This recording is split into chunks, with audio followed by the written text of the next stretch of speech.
Hello everyone, welcome to the class and I hope all of you are good.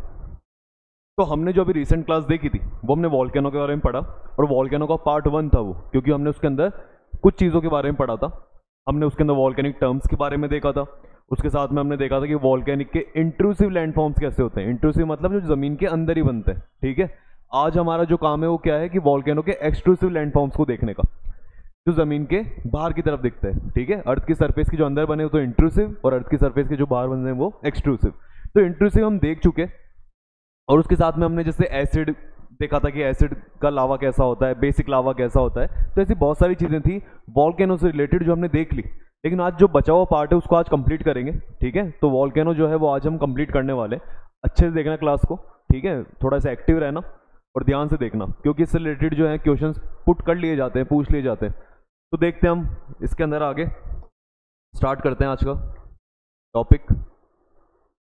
तो जैसे हम मैं तो आपको कह रहा हूं कि हम क्या पढ़ रहे थे, वॉल्केनिक लैंडफॉर्म्स के बारे में। और उसको हमने कितने पार्ट में डिवाइड करा था? 2 पार्ट्स के अंदर। एक तो कौन से थे? इंट्रूसिव, और एक कौन से थे? एक्सट्रूसिव। इंट्रूसिव के अंदर हमने देखे थे कुछ फॉर्म्स देखे थे, जैसे हमने एक सिल देखा था, हमने डाइक देखा था, इसके नीचे लिखते हैं इसको। हमने सिल देखा था, हमने डाइक देखा था, हमने लोकोलिथ देखा था,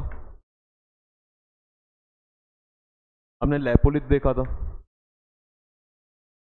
उसके बाद हमने पढ़ा था जब इन दोनों का एक साथ समअप होता है, सिंक एंटीक्लाइन सिंक्लाइन, इस तरह का कुछ पढ़ा था, एंटीक्लाइन सिंक्लाइन, ठीक है। तो उसको हमने क्या कहा था? पैकोलिथ कहा था। और जो नीचे बॉटम के अंदर पूरा लावा जमा हुआ है उसको हमने क्या कहा था? क्योंकि वो बैठा हुआ है तो उसको हमने क्या नाम दिया था? बैथोलिथ, ठीक है। तो ये 6 इंट्रूसिव लैंडफॉर्म्स हम पढ़ चुके थे। आज का जो हमारा काम है वो किसके बारे में पढ़ने का है? एक्सट्रूसिव लैंडफॉर्म्स का। एक्सट्रूसिव लैंडफॉर्म्स मतलब जो जमीन, जो अर्थ की सरफेस के किधर की तरफ है? बाहर की तरफ। हम चाहें तो एक्सट्रूसिव जो लैंडफॉर्म्स हैं उनको 2 पार्ट में डिवाइड कर सकते हैं, है ना। क्योंकि हम पढ़े, याद करो आप, मैंने कहा था कि 2 तरह से वॉल्केनो बाहर आ सकती है, एक तो वेंट की फॉर्म में और एक किसकी फॉर्म में? फीजर की फॉर्म में, ठीक है। तो हम क्या करेंगे आज? ये दोनों कंप्लीट करने वाले हैं कि वेंट के फॉर्म में कैसे बाहर आती है और फीचर के फॉर्म में कैसे बाहर आती है, और जब ये बाहर आती है तो किस तरह के लैंडफॉर्म्स फॉर्म होते हैं। तो इसको स्टार्ट करते हैं। सबसे पहले हम क्या करते हैं, जैसे वेंट वाला भी आपके पास, हमारे पास एक तो वेंट वाला है और एक हमारे पास फीचर वाला है।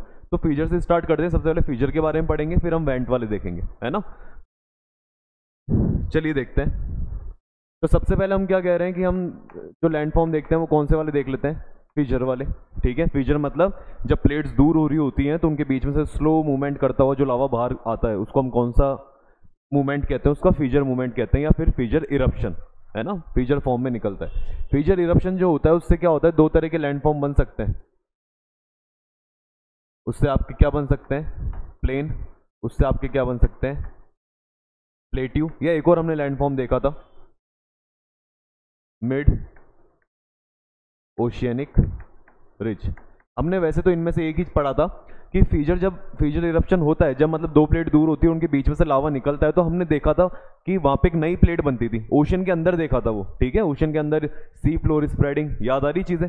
तो वहां पे हमने देखा था मिड ओशियनिक रिज कैसे बनती थी? प्लेट्स दूर जा रही थी, बीच में से लावा निकलता था और धीरे धीरे फैलता था और फैलता चला जा रहा था, फैलता चला जा रहा था, फैलता चला जा रहा था। उसकी फ्लूइडिटी क्या रहती है? ज़्यादा रहती है, तो दूर तक फैल रहा था और फैलने की वजह से वहाँ पे वो क्या बना रहा था? Mid oceanic ridge. और हम उसको ये भी कह रहे थे कि ओशन का बेसिन बनाता है वो, मतलब ओशन के अंदर अगर हम जाके खड़े होते हैं तो जिस जगह पे खड़े होते हैं, जिस फ्लोर पे खड़े होते हैं, फ्लोर ऐसे ही बनता है। लेकिन ये फ्लोर बना ओशन के अंदर। अगर सोचिए ये काम ओशन के बाहर हो रहा है, ठीक है। मतलब वो जो फ्लोर है वो ओशन के अंदर नहीं, ओशन के बाहर बन रहा है, ठीक है। ये काम अगर कॉन्टिनेंट्स के ऊपर हो रहा है, तो कॉन्टिनेंट्स पे अगर ये काम हो रहा होगा तो कॉन्टिनेंट का फ्लोर बनेगा, और कॉन्टिनेंट का जो फ्लोर होता है उसे अपन क्या कहते हैं? प्लेन कहते हैं, ठीक है। तो क्या बन जाएगा यहाँ पे? प्लेन बन जाएगा। या फिर अगर मान लीजिए प्लेन तो तब बनेगा जैसे ये प्लेट है, ठीक है, और ये वाली प्लेट है, ये दूर होती जा रही है, उनमें से लावा किधर की तरफ आ रहा है? बाहर की तरफ आया, नीचे से निकल के बाहर आके यहाँ पे जमा हो गया, इधर जमा हो गया। तो ये ऐसे सीधा जमा हुआ तब तो हम इसको थोड़ा प्लेन कह देंगे। लेकिन प्लेट्यू में क्या होता है? प्लेट्यू जो होते हैं वो प्लेन से थोड़े से ऊंचे होते हैं। तो मान लीजिए लावा बाहर आया, लावा आके जमने लगा, फिर और जमा, फिर और जमा, इधर भी जमा, इधर भी जमने लगा।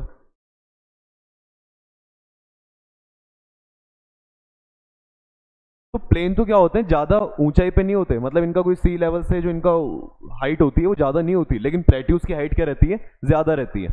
प्लेट्यूज और प्लेन में देखो अगर डिफरेंस करना चाहें तो दोनों चीज़ें लगभग वैसे देखो सेम होती है, लेकिन इनमें डिफरेंस क्या होता है कि प्लेट्यूज की हाइट ज़्यादा होती है और प्लेन जो होते हैं वो कम हाइट पे होते हैं, मतलब सबसे नीचे प्लेन ही मिलते हैं। इसका आप ऐसे एग्जाम्पल देख सकते हैं, जैसे कि मान लीजिए आपके अंदर आपके जो रूम है या जहाँ भी आप स्टडी कर रहे हो वहाँ पे एक कोई चींटी आती है, ठीक है। तो चींटी जब तक नीचे नीचे घूम रही है फ्लोर के ऊपर, जो आपका नीचे मार्बल जहाँ पे लगा हुआ है, जिस फ्लोर पे आप हो अभी बैठे, तो नीचे वाला जो पूरा फ्लोर है वो उस चींटी के लिए क्या बन जाएगा, प्लेन बन जाएगा, ठीक है। क्योंकि वो उसको चींटी को भी पता है कि भाई इससे नीचे कुछ नहीं है, यही मेरा सबसे नीचे वाला पार्ट है, इसलिए उसको क्या कहा, प्लेन का। लेकिन और वहाँ पे वो चींटी चाहे तो अपना घर बसा सकती है, इवन अपना फैमिली को रख सकती है, इवन शहर को बसा सकती है, या अगर वो फ्लोर बड़ा है तो वहाँ पे क्या हो सकती है, बहुत सारी चींटियाँ भी रह सकती है बिना किसी प्रॉब्लम के। तो प्लेन ऐसी जगह होती है जहाँ पे हम बहुत सारे लोग रह सकते हैं बिना किसी प्रॉब्लम के, जो बिल्कुल नीचे की साइड में होता है। लेकिन प्लेट्यू क्या होता है, प्लेट्यू थोड़ा सा ऊंचा होता है। जैसे उस चींटी के लिए आपकी जो जिस टेबल पे आप अभी पढ़ रहे होंगे, तो टेबल एकदम ऊपर से फ्लैट होगी, ऊपर से सीधी होगी, लेकिन प्लेन से किधर की तरफ रखी हुई है, वो ऊपर की तरफ। ऐसे ही है, जिस भी टेबल पे आप पढ़ रहे हैं तो प्लेन से तो ऊपर है, मतलब नीचे वाले फ्लोर से तो ऊपर है, लेकिन वो खुद भी ऊपर से क्या हो रखी है, फ्लैट है। तो अगर मान लीजिए चींटी उसमें चढ़ के आ जाती है, तो वो क्या होगा, मैं कहूँगा क्या चींटियाँ रह सकती है, आप कहोगे रहेगी, इसका परिवार रहेगा, हाँ रहेगा, क्या ये शहर बसा लेगी, बसा लेगी, क्या बहुत सारी चींटियाँ रह सकती है, क्योंकि आपकी टेबल की साइज अच्छी खासी है, ऊपर से बड़ी है वो टेबल, तो वहाँ पे वो रह पा रही है। तो ऐसे ही हमारे साथ है, हमारे लिए प्लेट्यू क्या है, जहाँ पे हम रह सकते हैं, शहर बसा सकते हैं, इवन स्टेट, स्टेट मतलब बड़े बड़े राज्य जो हैं, इवन कोई कंट्रीज जो हैं वो प्लेट्यू पे आपको मिल जाएगी। प्लेट्यूज इतने बड़े होते हैं, लेकिन प्लेट्यूज बड़े तो होते हैं, बड़े होने का मतलब क्या है कि ऊंचाई तो है उनकी, लेकिन ऊपर से क्या है, बिल्कुल वो टेबल जैसे हैं, है ना, टेबल जैसे बिल्कुल सीधे हैं, तो वहाँ पे रहने में कोई ज़्यादा प्रॉब्लम नहीं आती। तो प्लेन होते हैं, प्लेट्यू होते हैं, और तीसरे माउंटेन्स होते हैं। कभी आपने जैसे ज्योग्राफी में हम 3 पार्ट में डिवाइड करते हैं, प्लेन, प्लेट्यू और माउंटेन्स। माउंटेन्स क्या होते हैं, माउंटेन्स होते हैं ऊपर से इस तरह से, जैसे अभी मान लो अगर आप रूम के अंदर बैठे हो, ये रूम की बात नहीं करता, अगर आपको बोर्ड दिख रहा है तो बोर्ड के जो ऊपर वाला पार्ट है, ठीक है, अब ये हो गया आपका माउंटेन। या फिर आपके इसके अंदर जो भी आप जिस भी जगह बैठे हो वहाँ पे कोई ऊंचाई पे, टेबल से भी ऊंची कोई जगह है, लेकिन वहाँ पे क्या है, वो थोड़ी सी ऊपर से इस तरह से है कि अगर वो चींटी जाएगी वहाँ पे ऊपर, चींटी चढ़ के जैसे जैसे पहुँच गई, लेकिन वहाँ पहुँचने के बाद में मैं पूछूं क्या वो चींटी रह सकती है, आप कहोगे रह जाएगी। मैं कहूँगा इसका परिवार रह सकता है, आप कहोगे रह जाएगा। मैं कहूँगी क्या शहर बसा सकती है क्या वहाँ पे, तो आप कहोगे चांसेस थोड़े कम है, क्योंकि इतनी सारी चींटियाँ आ नहीं पाएगी इस जगह पे, क्योंकि ऊपर से जगह क्या है वो कम है ना। मैं कहूँ क्या शहर है, क्या यहाँ पे स्टेट बस जाएगा, यहाँ पे क्या कंट्री आ जाएगी, नहीं, सवाल ही नहीं है ना। सिटी यहाँ पे बन जाए वही बड़ी बात है, कोई टाउन विलेज बन जाए वही बड़ी बात है। तो ऐसी ऊंची जगह जो होती है, जो ऊपर से बिल्कुल थोड़ी सी नोकदार होती है, ताकि वहाँ पे कोई ज़्यादा चीज़ें, मतलब ज़्यादा लोग या ज़्यादा पॉपुलेशन वहाँ पे नहीं रह सकती, तो ऐसी जगह को अपन फिर क्या कहते हैं, माउंटेन कहते हैं। तो ये डिफरेंस होता है प्लेन, प्लेट्यू और माउंटेन में। तो मैंने बताया जैसे प्लेन होते हैं वो नीचे की तरफ रहते हैं, प्लेट्यूज जो होते हैं वो थोड़े से ऊंचे होते हैं, है ना। तो ये चींटी वाले एग्जाम्पल से आप याद रखना हमेशा इसको, प्लेन प्लेट्यूज के अंदर। और ऐसे ही होता है, अब जैसे मान लो नीचे प्लेन है, अगर कोई पानी ढोलूंगा मैं नीचे, ठीक है, आपके मार्बल पे पानी ढोलूंगा तो पानी उस जगह पे रहेगा, ठीक है। तो ऐसा ही होता है, बारिश आती है तो बारिश का जो पानी होता है उस प्लेन पे रहता है, नीचे नीचे मार्बल पे। लेकिन अगर मैं प्लेट्यू मतलब आपकी टेबल पे अगर पानी ढोलता हूँ तो बहता हुआ किधर की तरफ चला जाएगा, नीचे। तो प्लेट्यू पे अगर बारिश आती है तो वो बहता हुआ पानी कहाँ चल जाता है, प्लेन पे ही जाता है। माउंटेन्स पे बारिश आएगी, अगर मैं इस स्क्रीन के ऊपर से पानी डालूँ तो भी वो बहता हुआ किधर ही आएगा, नीचे। तो पानी इन द एंड कहाँ जाने वाला है, प्लेन में। और प्लेन जो होते हैं वो लगभग किसके बराबर रहते हैं, प्लेन जहाँ पे होंगे उसके बराबर में आपको लगभग यहाँ पे समुद्र देखने को मिलता है, प्लेन के बराबर में। तो अगर यहाँ पे पानी ढुलेगा भी तो वो हल्का हल्का धीरे धीरे फ्लो होते हुए किधर की तरफ आ जाएगा, इन समुद्र में। समुद्र से मामूली से ऊंचे होते हैं प्लेन्स, थोड़े से ही, बिल्कुल बस एक ढलान सी होती है, ठीक है। समुद्र जैसे आपके इस रूम के अंदर, जो आपको मैं रूम बता रहा हूँ, एग्जाम्पल लिया है हमने, उसके अंदर मान लो कहीं पे नाला बना हुआ है, नाला मतलब जहाँ से पानी निकल सके। तो आपने जब पूरे रूम के अंदर पानी डाला तो एक ढलान है जो उस नाले तक जा रही है, तो नाला जो है वो आपके लिए किसका काम करता है, फिर वहाँ पे ओशियन का या सी का, समुद्र का, वो काम करता है, ठीक है। लेकिन होता लगभग दोनों क्या है, प्लेन अगर मैं बोलूँ नाला और जो आपका फ्लोर है क्या बराबर पे, हाँ लगभग बराबर है, बस थोड़ा सा, बस बिल्कुल माइन्यूट सा क्या है, ऊंचा नीचा है, ठीक है। जिसकी वजह से होती क्या, आपकी रिवर जो है अगर वो प्लेन पे चल रही होती है तो प्लेन से जाके भी वो इन द एंड कहाँ पहुँचती है, ओशन के अंदर चली जाती है, क्योंकि एक ढलान होती है, क्योंकि प्लेन मामूली सा ऊंचा है पर ऊंचा है, ठीक है, सी फ्लोर से। या अपन उसको सी लेवल कहते हैं, क्या कहते हैं उसको, सी लेवल। इसलिए देखा करो कोई भी अगर अपन ज्योग्राफी के अंदर या किसी भी जगह पे अगर हाइट को मेजर करते हैं कोई किसी भी चीज़ की, तो सी लेवल कहा जाता है वहाँ पे, ठीक है, क्योंकि सी लेवल जो होता है वो लगभग वो सी लेवल जो होता है हर जगह का सेम रहता है सी लेवल, ठीक है। लेकिन सी लेवल क्या होता है हर जगह का, तो ये तो सेम है, लेकिन कहीं पे प्लेन्स क्या हो सकते हैं, ऊंचे नीचे हो सकते हैं, कहीं पे प्लेट्यूज ऊंचे नीचे हो सकते हैं, कहीं पे माउंटेन्स ऊंचे नीचे हो सकते हैं। अब मान लो मैं अगर माउंटेन पे कोई स्टैचू बना रहा हूँ और मैं कहूँ इस स्टैचू की हाइट जो है सबसे ऊंची है, तो सही बात है, क्योंकि पहली बात तो वो माउंटेन ही सबसे ऊंचा है और फिर उसके ऊपर भी स्टैचू बना दिया तो वो और ऊंचा हो गया। तो अगर मैं ऐसे कहूँगा तो वो कहाँ से मेजर करी जाती है, सारी चीज़ें सी लेवल से मेजर करी जाती है। आप अगर माउंट एवरेस्ट पे जाते हो, माउंट एवरेस्ट के लिए आप कहते हो 8848 मीटर का है वो, ठीक है, तो ये सी लेवल से, कहाँ से, ये सी लेवल से, ठीक है। ऐसा नहीं है कि आप माउंट एवरेस्ट पे ये लोग जाते हैं और अब जहाँ से चढ़ना चालू करेंगे वो जगह वहाँ से फिर इनको इतना चलना पड़ेगा, नहीं, वहाँ से इनको कम ही चलना पड़ता है, क्योंकि ये पहली बात नेपाल तक जाएंगे, नेपाल जो है वो खुद ही ऊंचाई पर है, नेपाल जो है हालांकि प्लेट्यू नहीं है लेकिन वो माउंटेन में वैसे ही ऊंचाई पर है नेपाल, तो सी लेवल से आप वैसे ही ऊंचे चले गए, तो ऊपर जाने के बाद फिर आप माउंट एवरेस्ट पे चढ़ना चालू करते हो। तो ऐसा नहीं होता पूरा ये ट्रैवल करते हो, जब आप एक्चुअल में चढ़ना चालू करते हो तो वहाँ पे आप इतनी डिस्टेंस ट्रैवल नहीं करते, आप कम करते हो, मतलब इतनी हाइट पे हम नहीं जाते, ठीक है, इससे कम हाइट ही हमको पहुँचनी होती है वहाँ पे, लगभग इसके अंदर से शायद कुछ 6000 या फिर 5000 ऐसा कुछ मीटर हमको हाइट ऊपर जानी होती है, क्योंकि पहले ही हम 2-3 हज़ार तो 2-1 हज़ार मीटर ऊपर आ चुके। तो ऐसा ये चीज़ें रहती है, ऐसा डिफरेंस रहता है, ये चीज़ें थोड़ी सी याद रखना प्लेन, प्लेट्यू और माउंटेन्स के अंदर। लेकिन चलो हमारा टॉपिक अभी ये नहीं है, आएगा माउंटेन के बारे में पढ़ेंगे उस समय, लेकिन आपको प्लेन समझ में आ गए, प्लेट्यू समझ में आ गया, कहीं से बन सकता है, फीचर इरप्शन से बन सकते हैं, थोड़ा निकला प्लेन बना और ज़्यादा थोड़ा सा निकलता जा रहा है, हाइट बढ़ती जा रही है, प्लेट्यू बन जाए, ठीक है। और अगर मिड ओशनिक रिज तो हम जानते ही हैं, तो 3 तरह की क्या हो सकती चीज़ें बन सकती है प्लेट्यू के अंदर। इसका एग्जाम्पल याद रख लेना आप, जैसे हमारे इंडिया के अंदर बना हुआ है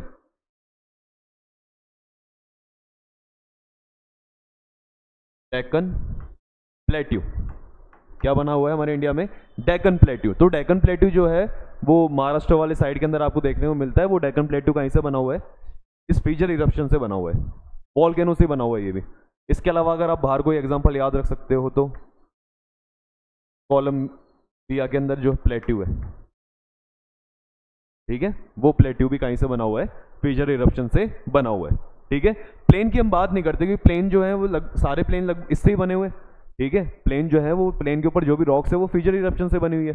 तो प्लेन तो हमारे जहाँ भी हमको प्लेन देखने को मिले वो इसी तरह से, इसी स्टाइल से बने हुए हैं, कौन से वाले से, फीचर इरप्शन से। मिड ओशनिक रीजेस का एग्जांपल हमने देखा था, कहाँ पे देखने को मिली थी हमको, ये अटलांटिक के अंदर, अटलांटिक ओशन में थी मिड ओशनिक रिज, जब अपन ने पढ़ा था सी फ्लोर स्प्रेडिंग तो हमने वो चीज़ें देख ली थी। तो अब इसमें चलो फीचर इरप्शन आप कहते हो कि ठीक है हमको समझ में आ गया कि वॉल्केनो जो होती है उसके 2 लैंड फॉर्म है, इंट्रूसिव एक्सट्रूसिव। एक्सट्रूसिव में आपने 2 पार्ट में डिवाइड करा था, एक पार्ट में आप कौन सा वाला पढ़ा रहे हो, वेंट वाला, जिसमें वेंट से निकलेगा, जिसमें एक कोन से बनने चाहिए, और एक होता है फीचर इरप्शन, इसमें कोन नहीं बनता इसमें, क्योंकि लावा जो होता है वो दूर तक फैल जाता है।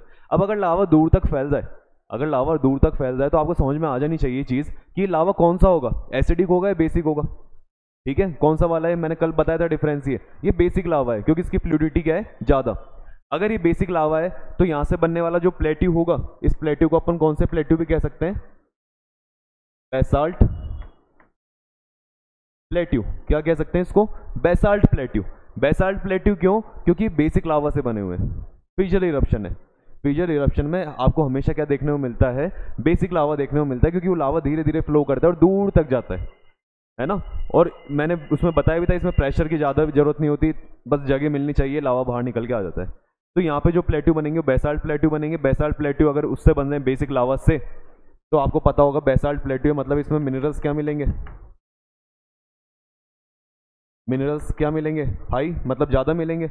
मिनरल्स ज़्यादा होने की वजह से, या मैं कह सकता हूँ मेटेलिक मिनरल्स इसमें क्या मिलेंगे, ज़्यादा मिलेंगे। मेटेलिक मिनरल्स ज़्यादा होने की वजह से हम यहाँ पे जो रॉक्स बनती है, जो चट्टाने बनेगी इससे, उसको कौन सी रॉक्स कहते हैं, बेसाल्ट रॉक्स। कौन सी रॉक्स कहते हैं, बेसाल्ट रॉक्स, ठीक है।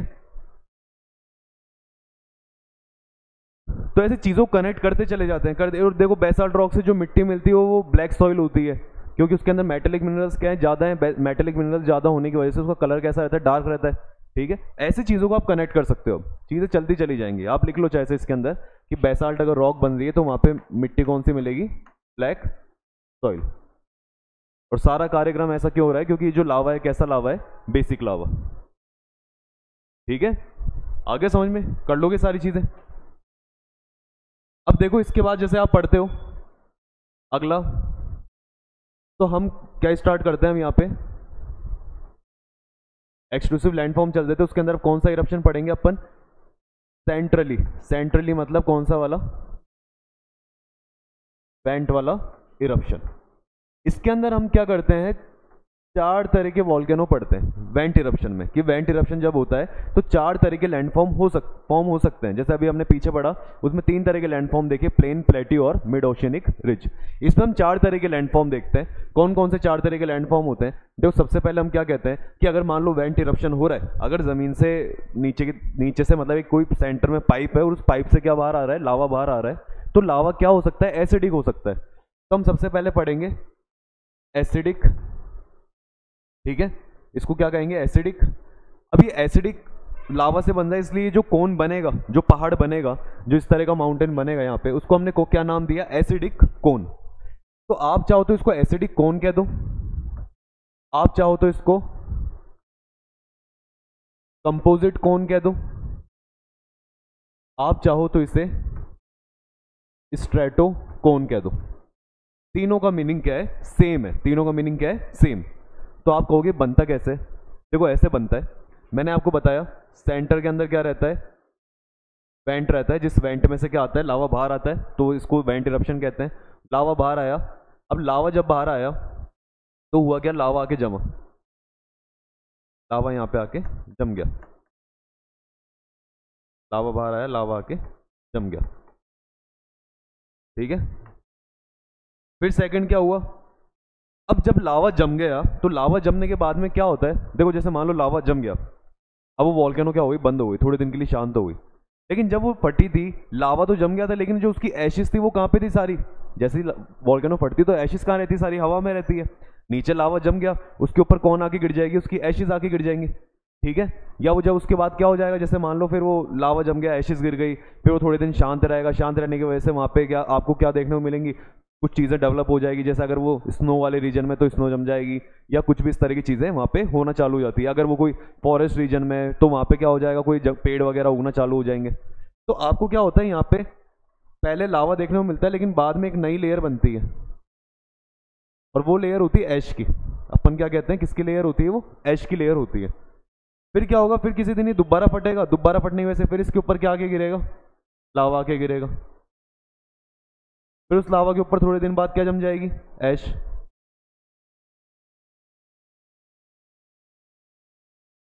फिर उसके बाद क्या आके गिरेगा इस पे? लावा। फिर क्या गिरेगी? ऐश। करते चले जाओ, करते चले जाओ। फिर क्या आ जाएगा इसके ऊपर? फिर लास्ट में मान लो दोबारा से क्या निकल रहा है? लावा निकल रहा है। आप कहोगे ऐसा कुछ यहाँ पे क्या बन रहा है? एक माउंटेन सा बन रहा है। एक इस तरह का क्या बना है यहाँ पे? ये देखो माउंटेन सा बना।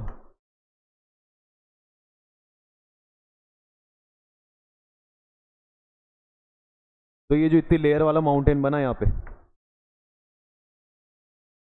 ये माउंटेन जो है, ये कैसा माउंटेन कहलाता है आपका? एसिडिक कोन, या कंपोजिट कोन, या फिर स्ट्रेटोकोन।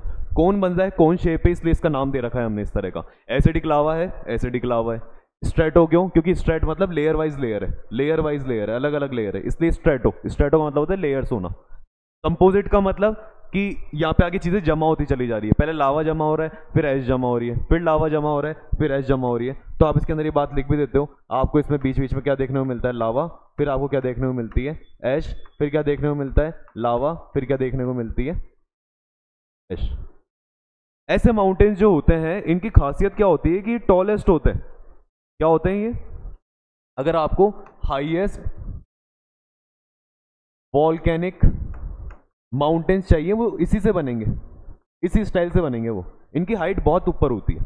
तो highest volcanic mountains are formed by this pattern. इस पैटर्न से फॉर्म होते हैं ये। आप कहोगे एग्जाम्पल भी दो फिर हमको हाईएस्ट वॉल्केनिक माउंटेन का।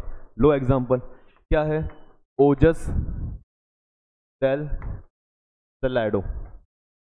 क्या अजीब सा नाम है ये, हो जाएगा याद, आगे भी पढ़ेंगे इसको, लेकिन अभी इसको क्या है देखो, ऊटपटांग सा नाम है, ओजस दल सलाडो, ठीक है, ओजस दल सलाडो, बोलते रहोगे 3-4 बार बोलोगे, ठीक है, ओजस दल सलाडो, ऐसे बोलते चले जाओ, हो जाएगा याद। कहाँ पे है ये, चिली के अंदर, कहाँ पे है ये, चिली, हालांकि अर्जेंटीना की बाउंड्री भी लगती है यहाँ पे, लेकिन मेन हम कहते हैं कि ठीक है यहाँ पे ज़्यादा इसका पार्ट जो है चिली में देखने को मिलता है, किसका, ओजस दल सलाडो, तो याद रखो ये ऐसे चिली के अंदर मिला। इसके अलावा आप और कोई वैसे एग्जांपल, इसको मैं लिख देता हूँ हाईएस्ट, ठीक है, ये हाईएस्ट है, ये उसको एक फैक्ट की तरह याद रख लेना।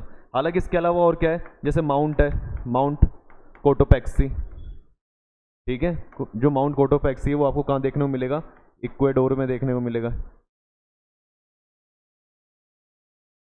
ये हो गया, तो ओजस डेल सलाडो हो गया, माउंट कोटोपैक्सी हो गया, तो ये आप एग्जांपल इसमें याद रख सकते हो। माउंट फ्यूजी भी हमने पढ़ा था, जापान का हाईएस्ट माउंटेन है माउंट फ्यूजी, तो ये भी आपको इसी पैटर्न में देखने को मिलता है।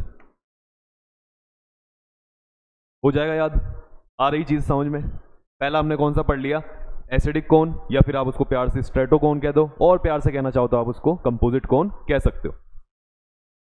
देखते हैं इसके बाद अगला,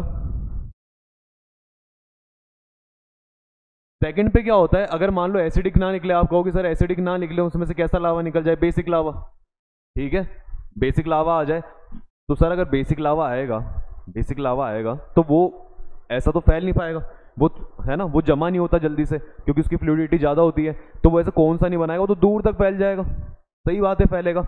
इसमें क्या होगा, बेसिक लावा के अंदर जैसे वेंट तो आएगा ही, क्योंकि हमने वेंट वाला इरप्शन पढ़ रहे हैं, लेकिन इस वेंट में से जब लावा बाहर आता है तो वो दूर तक फैल जाता है, वो दूर तक फैल जाएगा, ठीक है, लावा जो है कहाँ तक फैल जाता है, दूर तक फैल जाता है, और आपको कुछ इस तरह का ऐसा माउंटेन सा देखने को मिलता है,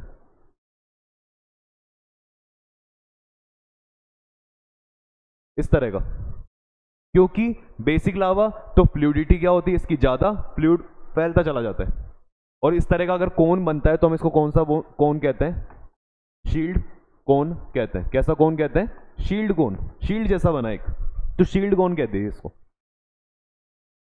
अब शील्ड कोन आ गया, तो शील्ड कोन जो होते हैं इसका एग्जांपल बताओ, इसके एग्जांपल आप याद कर लो,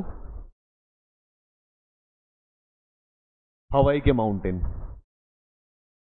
कहाँ के माउंटेन है, हवाई के, हवाई आइलैंड है, हवाई आइलैंड्स हैं, उसके जो माउंटेन्स हैं वो किस फॉर्म में बने होते हैं, शील्ड कोन में मिलेंगे आपको, क्योंकि वहां पे जो लावा निकलता है वो किस तरह से निकलता है, बेसिक लावा।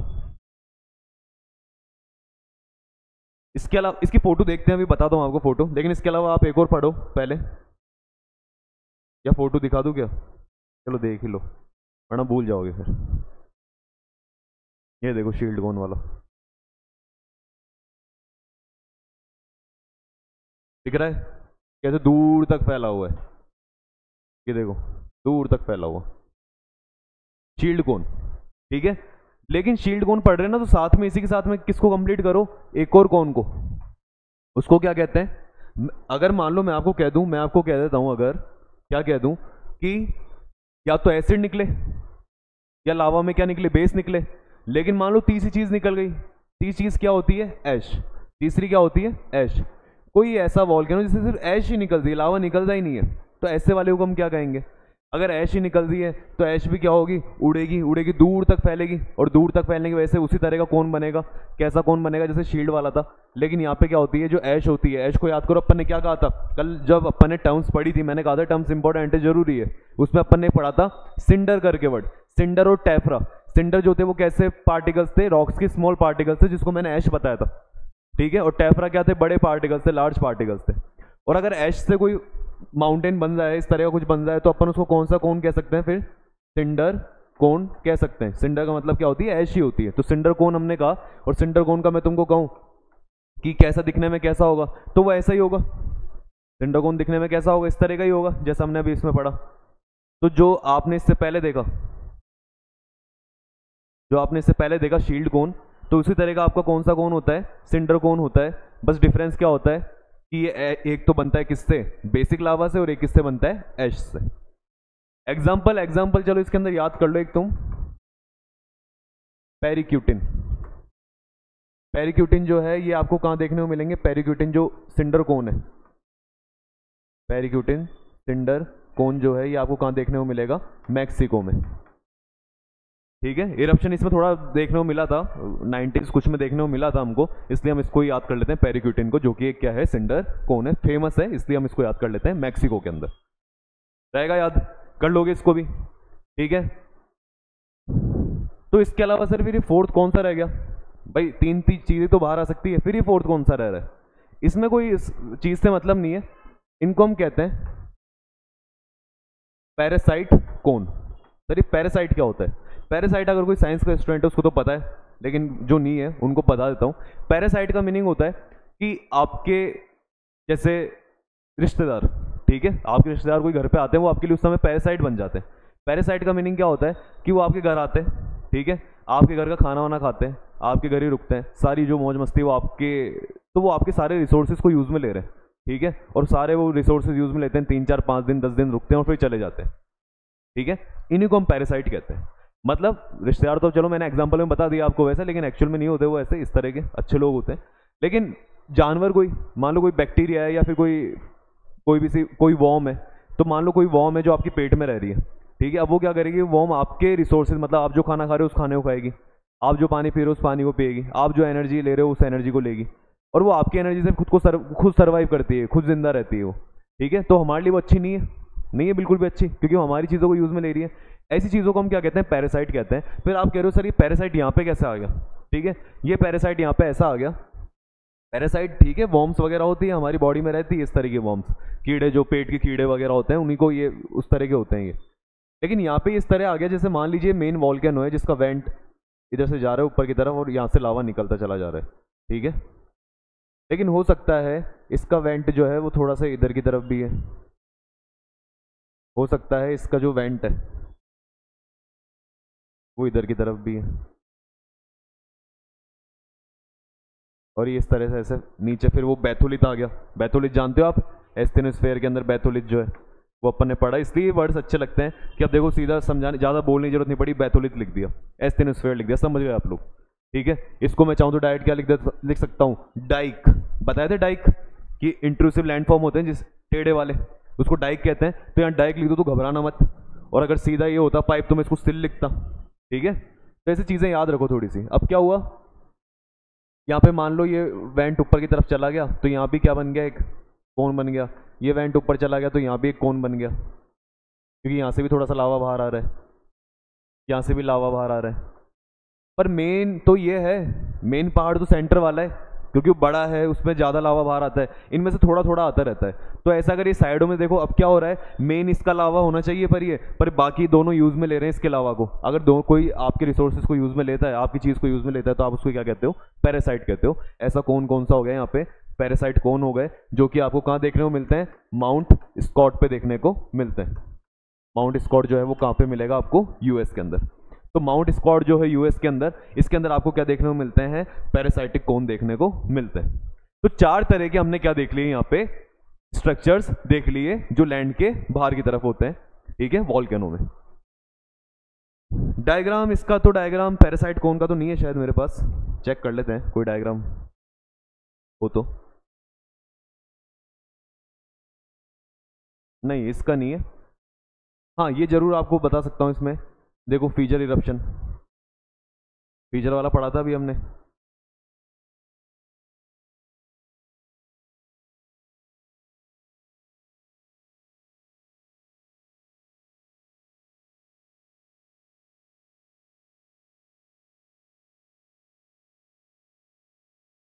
ये तो आपको समझ में भी आ रही है फोटो, देखो आ जाए तो अच्छी बात है कि यहाँ पे हमको कुछ फॉल्ट्स देखने को मिलते हैं ज़मीन के अंदर, दो प्लेट्स दूर जा रही हैं, प्लेट दूर जाने की वजह से वहाँ से क्या निकल के आ रहा है बाहर, लावा निकल कर आ रहा है। अब देखो जमना स्टार्ट हो रहा है, अब जब ये जमेगा तो नई लेयर बनाएगा, अगर लेयर पतली बना रहा है, ठीक है, तो लेयर पतली है तो प्लेन बन जाएंगे, लेयर अगर और ऊंचाई में हाइट में ज़्यादा होती चली जा रही है तो वो क्या बन जाते हैं, फिर प्लेट्यू बन जाते हैं, फीजर इरप्शन। समझ गए बात को, फीजर इरप्शन कहाँ हो रहा है, ओशन से बाहर जब देखने को मिले तो या तो प्लेन या प्लेट्यू, ओशियन के अंदर अगर देखने को मिलते हैं तो हम क्या कहते हैं, मिड ओशियनिक रिज।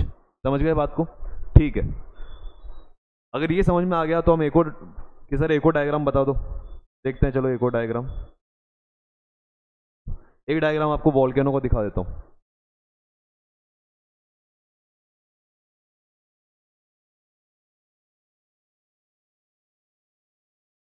है बढ़िया एकदम। कौन सी दिख रही है, क्या लग रहा है आपको, किस तरह की वॉल्केनो है ये? स्ट्रेटो, ठीक है, स्ट्रेटो वाली दिख रही है, एसिडिक वाली दिख रही है मेरे को, ये कंपोजिट भी कह सकता हूँ क्योंकि ये ऊंचाई में ज़्यादा दिख रही है और देखो सेंटर से यहाँ से आता जा रहा है लावा बाहर, ये निकल निकल के गिरता जा रहा है बाहर की तरफ।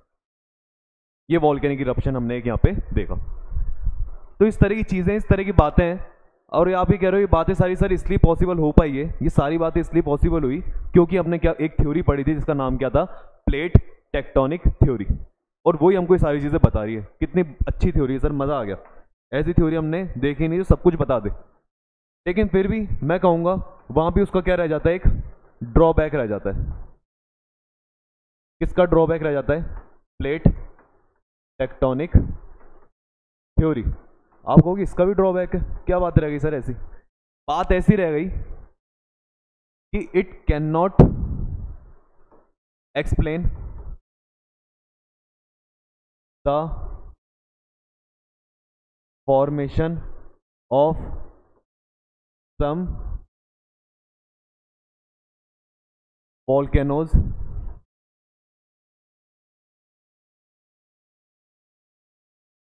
which are not present, which are not present at fault boundaries। Sir ये क्या बात लिख दी आपने? ये बात लिख दी, ये थ्योरी वो चीजें एक्सप्लेन नहीं कर पाई, उन वॉल्केनोज को नहीं बता पाई जो कहां पे मिलती है, जो कहां पे नहीं मिलती है आपको, फॉल्ट पे या फिर प्लेट पे। मतलब अरे हमने जब प्लेट टेक्टोनिक थ्योरी पढ़ी थी तो उसमें एक चीज समझी, क्या समझी? कि आपको जो भी वॉल्केनोज देखने को मिलेंगी वो सारी हमेशा कहां देखने को मिलेंगी, जब दो प्लेट क्या हो रही होंगी, एक दूसरे टकरा रही होंगी। और अगर दूर जा रही है तब तो फ्यूचर इरप्शन वो भी देखने को मिल जाएगा, या एक दूसरे टकरा रही तब देखने को मिलेगी। और टकराती तो उसमें हमको कब देखने को मिलती है, जब एक प्लेट कौन सी होनी चाहिए, ओशियनिक, क्योंकि वही कहाँ तक पहुंच पाएगी, नीचे तक, नीचे जाके वो क्या होगी, लावा में कन्वर्ट होगी, लावा जो है बाहर आ जाएगा। इस तरीके हमने सारी चीजें देख ली थी। तो हमने ये समझ लिया था उस समय अच्छे से कि अगर आपको क्या फॉर्म करवानी है, वॉल्केनो फॉर्म करानी है, तो वहां पे प्लेट का मूवमेंट तो होना ही चाहिए, या तो पास है या दूर जाए पर मूवमेंट होना चाहिए। अगर मूवमेंट नहीं होगा तो वॉल्केनो फॉर्म नहीं होएगा। पढ़ी थी, सही बात थी। लेकिन प्लेट टेक्टोनिक थ्योरी बस ये चीज में मात खा गई क्योंकि हमको कुछ जगह पे, ऐसी जगहों पे वॉल्केनो भी देखने को मिली जहां पे कोई प्लेट का ना तो कन्वर्जेंस है ना कोई प्लेट का डाइवर्जेंस है। अब ये कैसे हो गया? ये ऐसे हो गया कि प्लेट टेक्टोनिक थ्योरी, तू तो बिल्कुल सही है, तेरी कोई गलती नहीं है, ये तो एक नई चीज है जिसको हम क्या कहते हैं, हॉट स्पॉट। क्या कहते हैं इसको? Hot spot. Hot spot on कर दो। अरे वो वाला हॉटस्पॉट नहीं है, ये अलग है, ठीक है।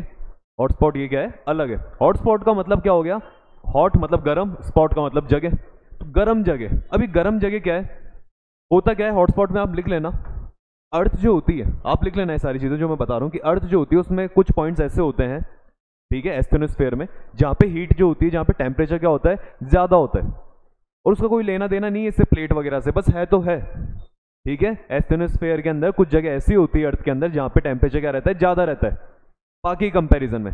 अब टेम्परेचर वहां पे ज्यादा होने की वजह से वहां पे एनर्जी भी क्या हो जाती है, ज्यादा हो जाती है, बहुत ज्यादा हो जाती है बाकी कंपैरिजन में। मतलब अगर इतना बड़ा एस्थेनोस्फेयर है तो ये जगह ऐसी हो सकती है जहां पे एनर्जी आपको क्या देखने को मिलती है, हाई, और यहाँ पे क्या देखने को मिले, लो, और यहाँ भी कैसी है, लो। वरना अदरवाइज होना क्या चाहिए, अगर एस्थेनोस्फेयर है तो यहाँ भी जो, यहाँ जो एनर्जी है तो वो भी क्या होनी चाहिए, सेम होनी चाहिए, ये भी क्या होनी चाहिए, सेम होनी चाहिए, ये भी क्या होनी चाहिए, सेम होनी चाहिए। अरे एनर्जी तो तब ज्यादा होगी जब आप नीचे जाओगे सर, जब नीचे चलते चले जाओगे तो आप कहोगे यहाँ की एनर्जी क्या है, हाई है, यहाँ की क्या है, हाई है, यहाँ की भी क्या है, हाई है। पर ये जो लाइन है, ये वाली लाइन, इस पर तो सबकी सेम मिलेगी क्योंकि वहां तो सबका टेम्परेचर सेम है। पर ऐसा इसके अंदर नहीं होता। कौन सी जगहों पे, हॉटस्पॉट पे। हॉटस्पॉट पे क्या होता है, इस लाइन के अंदर कुछ जगह ऐसी हो सकती है जहाँ पे आपको टेम्परेचर हाई ही मिलेगा। कैसा मिलेगा, हाई ही मिलेगा। अब हाई टेम्परेचर होने की वजह से क्या होता है, ये समझ लिख लिया आपने, हॉटस्पॉट क्या होता है, ठीक है। अब हाई टेम्परेचर होने की वजह से क्या होगा, देखो डायग्राम से समझ में आ जाएगा आपको। जैसे मान लीजिए अपन कहते हैं ये एस्थेनोस्फेयर है, ठीक है। अब एस्थेनोस्फेयर के अंदर से क्या हुआ, यहाँ पे हाई टेम्परेचर हुआ, हाई टेम्परेचर होने की वजह से यहाँ से लावा बाहर निकलेगा।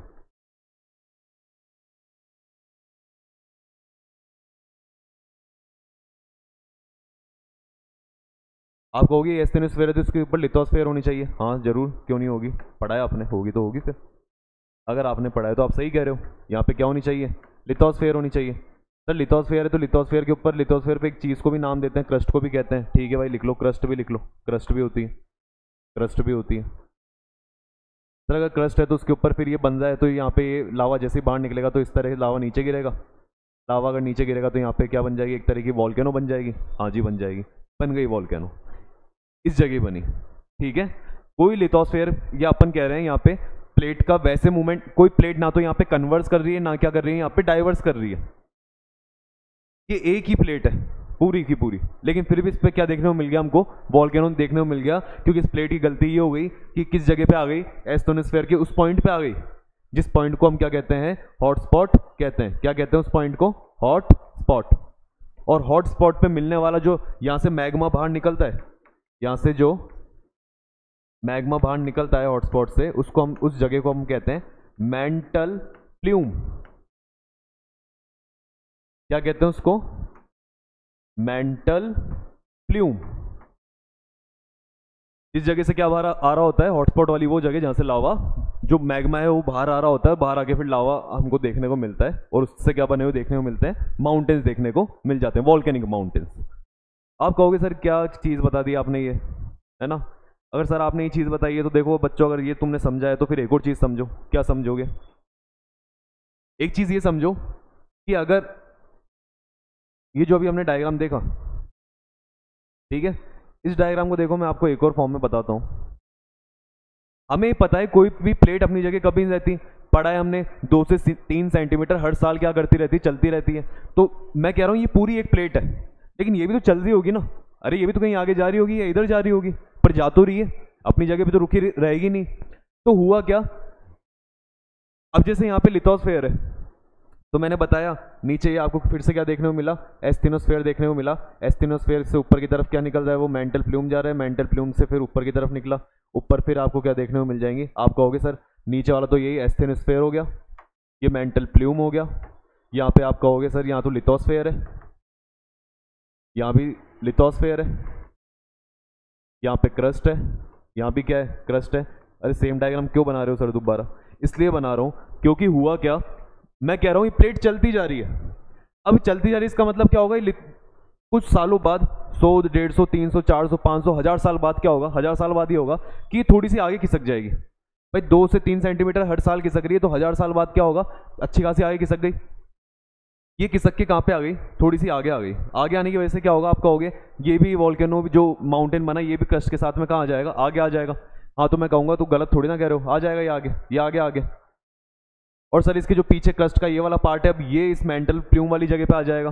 सही कह रहे हो, ये चलता हुआ कहाँ आ जाएगा, इस मेंटल प्ल्यूम वाली जगह। जैसे ही यहाँ पे आएगा, जैसे ही यहाँ पे आएगा, फिर नीचे से इसको क्या मिलेगी, नीचे से क्या मिलना चालू हो जाएगा, इसको हीट मिलेगी। हीट मिलने की वजह से ये सारी जो लिथोस्फेयर क्रस्ट वगैरह ये सब क्या होने लग जाएगी, मेल्ट होने लगेगी। मेल्ट होने की वजह से यहाँ पे जो लावा बनेगा वो फिर बाहर आने लगेगा। सर फिर एक और माउंटेन बनेगा, हाँ बनेगा। तो सर ऐसे तो चलती जाएगी, माउंटेन बनते चले जाएंगे, बनते चले जाएंगे।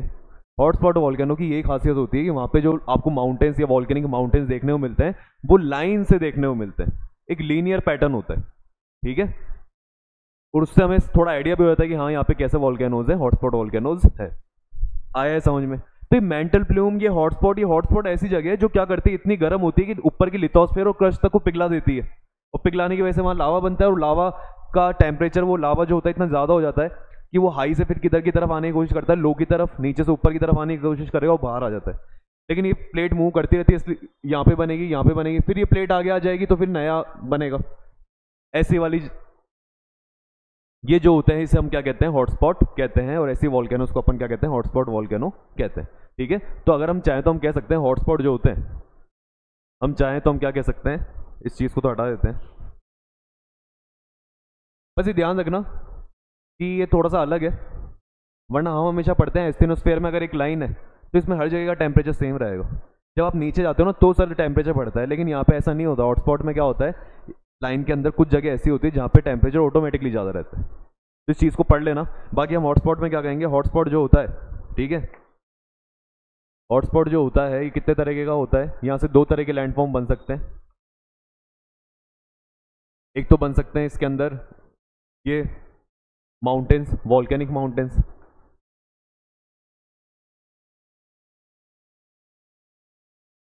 लेकिन मान लो अगर वो धीरे धीरे बाहर आ रहा है, फ्रीजर इरप्शन हो रहा है, तो आपको यहाँ पे क्या देखने को मिल सकता है, प्लेट्यू भी देखने को मिल सकता है।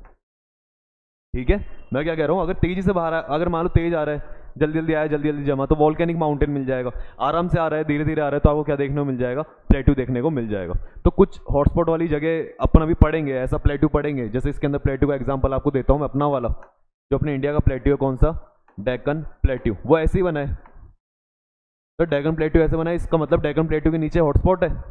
बताऊंगा, सुनो, ऐसे मत सोचो अभी। हॉटस्पॉट तो प्लेट्यू कहाँ पे मिला, डेक्कन प्लेट्यू। वॉल्केनिक माउंटेन आप कहोगे, वॉल्केनिक माउंटेन ऐसे कहाँ देखने को मिलते हैं, सर ये हवाई में देखने को मिलते हैं, हवाई के माउंटेन। तो वहां पे भी हमको ये देखने को मिल जाएंगे वॉल्केनिक माउंटेन, जो किससे बने हुए हैं, हॉटस्पॉट से। ठीक है सर, एक फोटो दिखा दो ना इनकी, लाइन से बने होगी, मजा आ जाए, सुनने में इंटरेस्टिंग लग रहा है कि लाइन से सारे माउंटेन्स बने हुए हैं, वॉल्केनिक माउंटेन्स। एक बार दिखा दो, बता दो। तो देखो इस तरह की इनकी इमेज है कि आपको हवाई के माउंटेन्स हैं। अब देखो होता क्या है, मैंने आपको बताया कि जैसे अगर ये ओशन के अंदर ही काम हो रहा है, ठीक है, अगर ओशन में हॉटस्पॉट है, डेवलप हो रखा है, तो वहाँ नीचे से फिर वॉल्केनो निकलेगा, वो जमेगा, फिर निकलेगा, जमेगा, फिर वो ओशन से किधर आ जाता है, बाहर आ जाता है। बाहर आने की वजह से हमको क्या देखने को मिलता है, आइलैंड देखने को मिलते हैं। और उस आइलैंड के ऊपर हमको क्या देखने को मिलेगी, वॉल्केनो। ये देखो बने हुए हैं, पहले ये बना होगा, फिर ये बना, फिर ये बना, फिर ये बना, फिर ये बना, फिर ये बना, इसके बाद यहाँ पे चल रहा है कार्यक्रम। लाइन दिख रही है, एक पैटर्न दिख रहा है आपको, आया समझ में। मतलब यहाँ पे अगर मैं कह रहा हूँ यहाँ पे कहीं पे हॉटस्पॉट है, तो ये चीज़ें देखो चलती चलती आगे आती जा रही है, मतलब वो प्लेट खिसकती चली जा रही है, और प्लेट के ऊपर जैसे जैसे प्लेट आगे जाएगी उसके ऊपर माउंटेन्स मिलते जाएंगे। मतलब अगर ये पीछे से जो प्लेट और आगे आ रही है यहाँ पे, तो उस पर भी अब ये बनते चले जाएंगे वॉल्केनिक माउंटेन। ठीक है, लेकिन ज़रा आप इसमें ज़्यादा, ये तो अच्छा लगा, लेकिन आप वो बताओ ना डेक्कन प्लेट्यू वाला, कि डेक्कन प्लेट्यू को आपने कैसे कह दिया हॉटस्पॉट वॉल्केनो। हॉटस्पॉट वाला है डेक्कन प्लेट्यू। तो डेक्कन प्लेट्यू जो है इंडिया के नीचे की तरफ, ठीक है, ये कैसे बना, इसको समझने के लिए बेटर रहेगा कि आप क्या करो, अब उस पर चल जाओ, पैंजिया वाले टाइम पे। पैंजिया वाला टाइम कौन सा आ गया, जब ये सारे कॉन्टिनेंट जो थे ये क्या थे, सारे एक साथ थे, उस समय पे पहुंच जाओ। अब उस समय पे सर पहुंचा रहे हो आप, पन्ने पलटने पड़ेंगे हमको हमारे नोट्स के। तुम नोट्स के पन्ने पलटो, मैं क्या करता हूँ यहाँ पे डायग्राम निकालता हूँ, और ये डायग्राम हमने निकाल दिया। बताओ आगे देखो, स्टार्टिंग में क्या था, ये रहा इंडिया। कौन सी लैंड का पार्ट है, गोंडवाना लैंड। मैंने बताया था नीचे वाली लैंड कौन सी थी, गोंडवाना थी। ठीक है, तो ये गोंडवाना लैंड का देखो पार्ट है। लेकिन अगर आप देखोगे तो ये अफ्रीका था, इसके पास मैंने बताया था छोटी जगह दिख रही, मेडागास्कर है। मैंने बताया था कि उस समय की बनी हुई है, इसलिए ये बहुत ज़्यादा रिच है बायोडाइवर्सिटी में। और मेडागास्कर के पास में आपको क्या देखने को मिलेगा, ये रहा इंडिया। और इंडिया आप कहोगे सर ये तो मेडागास्कर के बिल्कुल अड़ा के है, पास में है। तो तो अगर आप कभी देखोगे आज के मैप में, तो मेडागास्कर के बिल्कुल पास में इधर की तरफ ये छोटी सी जगह, अगर आपको यहाँ तो दिखाई देगी नहीं, लेकिन मैं कह रहा हूँ इधर की तरफ देखना, मेडागास्कर के मैंने पॉइंट सा जो लगाया है, मेडागास्कर के उधर की साइड में आपको एक आइलैंड मिलेगा। उस आइलैंड का क्या नाम है, उस आइलैंड का नाम है, या यहाँ बताते हैं, फ्रेंच रीयूनियन आइलैंड।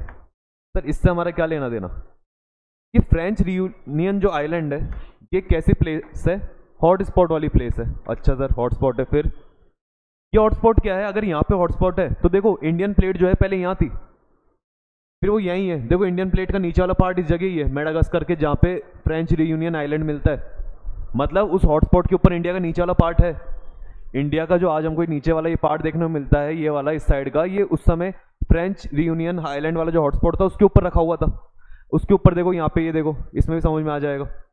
ठीक है, तो अगर ऊपर रखा हुआ है तो नीचे से क्या है, हॉटस्पॉट है। हॉटस्पॉट का मतलब वहां से क्या आ रहा होगा, लावा आ रहा होगा। ठीक है, वो क्या कर रहा होगा, इंडिया की पूरी लिथोस्फेयर क्रस्ट वगैरह वो पिघला के और वहां पे क्या देता जा रहा है, ऊपर लावा देता जा रहा है। इंडिया आगे खिसकता चला जा रहा है और एक लावा का सीक्वेंस बनता जा रहा है। तो सर ये फिर वॉल्केनो क्यों नहीं दिख, यहाँ पे आपको माउंटेन्स क्यों नहीं दिख रहे। माउंटेन नहीं, यहाँ पे जो इरप्शन था वो फीजर वाला था। फीजर वाला मतलब वो स्लो निकलता था। रीयूनियन आइलैंड पे जो यहाँ से लावा निकलता है वो स्लो निकलता है, धीरे धीरे निकलता है। धीरे धीरे लावा निकलने की वजह से अगर वो लावा धीरे धीरे निकल जाए, ठीक है, और फीजर इरप्शन है, फीजर इरप्शन का मतलब ये लावा तो सर फिर बेसिक होना चाहिए। ठीक है, जरूरी नहीं होता वैसे कि फीजर इरप्शन है, लेकिन मैं कह रहा हूँ अगर ये स्लो आ रहा है ना, और स्लो आने की वजह से क्या है, यहाँ पे इसकी फ्लूइडिटी ज़्यादा है, फ्लूइडिटी ज़्यादा होने से हमको समझ में आया ये लावा किस फॉर्म का है, बेसिक फॉर्म का है। और बेसिक होने का मतलब है तो कहाँ तक जाएगा, दूर तक जाएगा। और अगर ये दूर तक जाएगा, और अगर ये दूर तक जाएगा, क्योंकि हमने पढ़ा कि फीजर जो होता है, फीजर इरप्शन हमको मोस्टली कहीं में देखने को मिलते हैं, बेसिक लावा में देखने को मिलता है फीजर इरप्शन, जिसमें क्या होता है लावा आराम से बाहर आता है, क्योंकि एसिडिक वाले को तो प्रेशर चाहिए। लावा आराम से बाहर आता है, दूर तक जाता है, तो दूर तक गया, दूर तक फैलने लगा, फैलता फैलता फैलता फैलता फैलता फैलता, और नीचे इंडिया का यहाँ पे कौन सा प्लेट्यू बना दिया। ये तो हालांकि मैंने ज़्यादा ही नीचे दिखा दिया आपको, डेक्कन प्लेट्यू इतना नीचे नहीं है, ठीक है, लेकिन आपको समझ में आ रहा है कि हाँ, मैप में देख लेंगे डेक्कन प्लेट्यू कहाँ से कहाँ तक है, महाराष्ट्र, थोड़ा सा गुजरात, तो इस पार्ट के अंदर हमको देखने को मिलता है जो डेक्कन प्लेट्यू, जिसको आप डेक्कन ट्रैप भी कहते हो, हॉटस्पॉट, तो वो जो कहीं से फॉर्म हुआ, इस तरह से फॉर्म हुआ। तो हम लिखते हैं फ्रेंच यूनियन आइलैंड, वहाँ पे आपको हॉटस्पॉट देखने को मिलता है। Indian plate was there in ancient time, पुराने समय में। अब मैं वो लिखूंगा नहीं 76 मिलियन ईयर्स, क्योंकि वो याद करने से मतलब नहीं है, लेकिन हमने लिखा वो एक टाइम पे वहाँ पे थी। हालांकि जब अपन एक वो पढ़ेंगे, टाइमलाइन पढ़ेंगे ज्योग्राफी के अंदर कि किस ईयर को क्या कहते हैं, क्या हुआ, ये जो चीज़ें मैंने आपको फिर से बताई कि ये क्या स्टार्टिंग में पढ़ाई जाती है, लेकिन अगर आपको स्टार्टिंग में वो पढ़ा जाता तो आप क्या होते, थोड़े से बोर हो जाते हैं कि यार ये ज्योग्राफी तो कोई ज़्यादा वो नहीं है, मज़ेदार नहीं है ना, इतनी चीज़ें याद करनी पड़ी ऊट पटांग सी, नहीं पढ़नी ज्योग्राफी। तो वो ऐसी मेंटेलिटी डेवलप नहीं हुई, इसलिए अपन ने क्या करा, स्टार्टिंग में थोड़े अच्छे टॉपिक से स्टार्ट करा चीज़ों को, जो आपको समझ में आए, जो अच्छे लगे, ऐसी चीज़ें चलें जो अच्छी लग रही है, ठीक है। वो चीज़ हम क्या करेंगे, जब ये सारी चीज़ें डेवलप हो जाएगी ना, फिर आपकी थोड़ी सी क्यूरियसिटी बढ़ेगी कि आपको जानने की इच्छा रहेगी क्या, कि यार ये टाइम पीरियड थोड़ा सा हमको समझ में आएगा ना, तो फिर मैं आपको कहूँगा कि देखो इस टाइम पीरियड के अंदर इंडिया जो था वो पेंजिया से चलता हुआ उधर की तरफ आ रहा था, ये टाइम जो था इस समय इंडिया की प्लेट हिमालयन प्लेट से टकराती है, ये वो टाइम था जिसके अंदर ये हुआ, ये वो टाइम था वो हुआ, तो आपको फिर चीज़ें समझ में आने लगेगी, और फिर आप उनको याद भी करना चाहोगे टाइम को, है ना। तो वो चीज़ अपन बाद में पढ़ेंगे, बस अभी मैंने यहाँ पे एशियन टाइम लिख दिया, हॉटस्पॉट था, Indian plate was there in Asian time, this cause formation of Deccan plateau, ठीक है। डेक्कन प्लेट्यू कौन से लावा से बना, बेसिक लावा, बेसिक लावा का मतलब बेसाल्ट रॉक, बेसाल्ट रॉक जब टूटेगी तो मिट्टी कैसी बनेगी, ब्लैक, तो कैसी मिट्टी यहाँ पे, ब्लैक सॉइल। आप कहोगे ये तो मिनरल्स के अंदर रिच होनी चाहिए, तो सही बात है, रिच इन मिनरल्स, तो क्या बात है, मज़ा आ रहा है, चीज़ें कनेक्ट कर पा रहे हैं, अब चीज़ें कनेक्ट हो रही है सर हमसे, अब हमको समझ में आ रही है कि अच्छा आप ये स्टार्टिंग में पढ़ा, ये सारी चीज़ें ये कहीं ना कहीं कनेक्ट होती है। अभी क्या होगा, ये जो आज पढ़ रहे हो ये आगे जाके कनेक्ट कर पाओगे, ठीक है, आगे वाली चीज़ें और ईजी होती हैं। तो ज्योग्राफी में क्या होगा, जब आप फिजिकल ज्योग्राफी पढ़ते हो ना, तो थोड़ी सी स्टार्टिंग में प्रॉब्लम आती है, लेकिन उसकी जैसी फिजिकल ज्योग्राफी कंप्लीट होती है, अब जब आप फिर आगे की वर्ल्ड ज्योग्राफी, इंडियन ज्योग्राफी, या फिर इकोनॉमिक ज्योग्राफी देखते हो, कोई सी भी ज्योग्राफी, एनवायरमेंटल ज्योग्राफी, सारी चीज़ें कनेक्ट हो जाती है, बस फिर तो याद ही करना होता है, मैं बाकी सब कुछ कनेक्टेड रहता है, फिर बार बार समझना नहीं पड़ता। तो आप कहोगे ठीक है सर, हॉटस्पॉट से समझ में आ गया, हॉटस्पॉट जो होते हैं उससे क्या क्या बन सकते हैं, या तो प्लेट्यू बन सकते हैं, कहाँ गया, या तो उससे प्लेट्यू बन सकते हैं, या फिर उससे क्या बन सकते हैं, वॉल्केनिक माउंटेन। वॉल्केनिक माउंटेन हवाई में देखने को मिलती है, और प्लेट्यूज जो हमको हमारे इंडिया में देखने को मिले। सर बस हो गया क्या ये, नहीं हुआ। हॉटस्पॉट में क्या होता है, और भी चीज़ें देखने को मिल जाती है सर, और क्या देखने को मिलेगा, और ये देखने को मिलेगा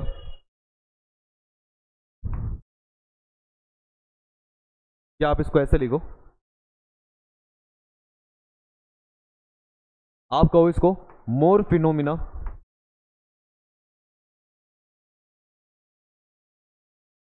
related to hotspot.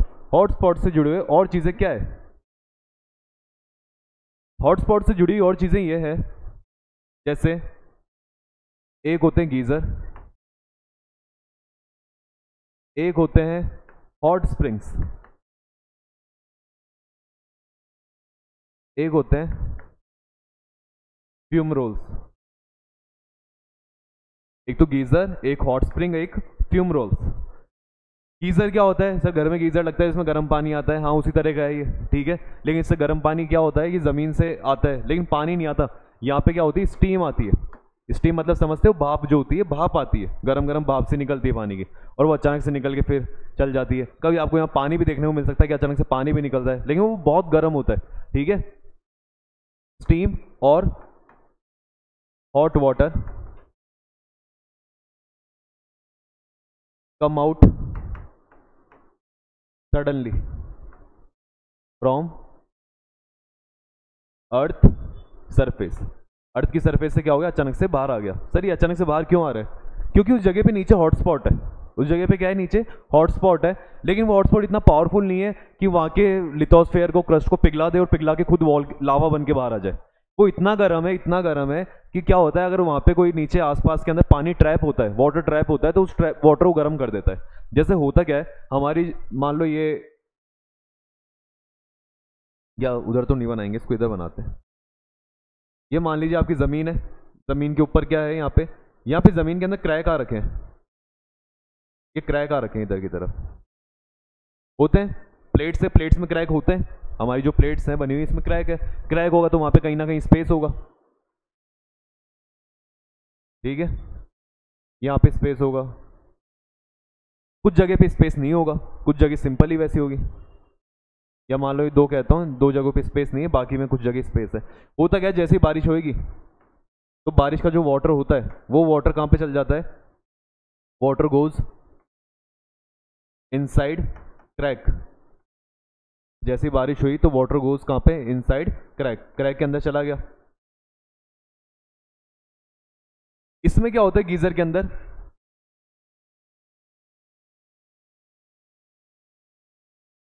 Space available in crack, crack में जो स्पेस अवेलेबल होता है,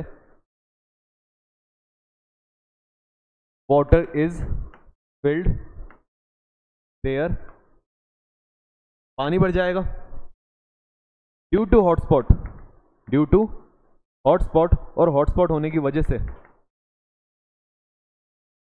वाटर कन्वर्टेड, वाटर कन्वर्ट हो जाएगा इनटू स्टीम, स्टीम में कन्वर्ट हो गया। सर हाँ समझ में आ रहा है, पानी यहाँ पे भर गया और वो नीचे गर्म होने की वजह से पानी स्टीम में कन्वर्ट हो गया भाप में। अब भाप जो होता है उसका प्रेशर क्या होता है, ज़्यादा होता है, देखा है भाप को, कुकर के अंदर जब भाप बढ़ जाती है तो कैसे वो उसकी सीटी ऊपर निकलने लग जाती है, ठीक है, तो इसका प्रेशर क्या रहता है, ज़्यादा।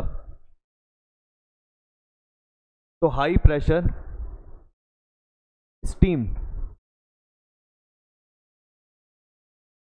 कम्स ऑन, आती है